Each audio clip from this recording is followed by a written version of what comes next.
Hi guys! Today is mag-unboxing tayo o mag-unplastic tayo ng mga nabili kong items sa Portugal. Ayan, ito yun. Ito yung isa sa mga nabili ko sa Portugal. Ayan, sa isa sa mga department store doon. At ito naman yung nabili ko sa duty free. Ayan. So, buksan na natin ito. Ayan, pakikita ko sa inyo kung ano ito. Ayan. So, eto siya, guys. Ayan. So, Moschino. Ayan, oh. I love it. Ayan, gustong-gusto ko yung brand na to. Ayan, napaka-social niya. O, diba? Ayan, ang ating Moschino bag. Ayan, pwedeng i-adjust. Ayan, kanyang tali, ang kanyang... Ayan, pwede siyang i-adjust. Ayan. Pwede ganyan. At pwede rin handbag. O, diba?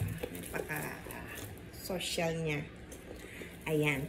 So, ito yung, pakita ko sa inyo yung loob niya. Ayan, meron siyang packet. Ayan.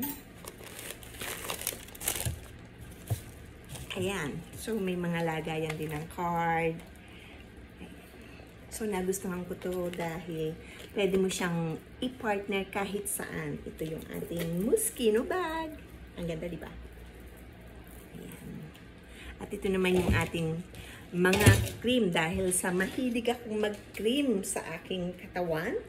Ayan, pang-protection ko at pang-alaga ko na rin sa aking skin.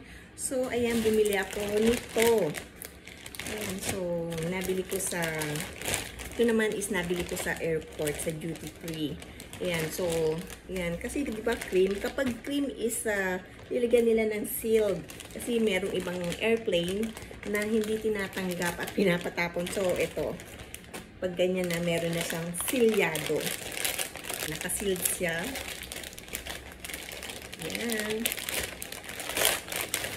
Okay. Bumili ako ng body lotion ng Clarins. Ayan. And then,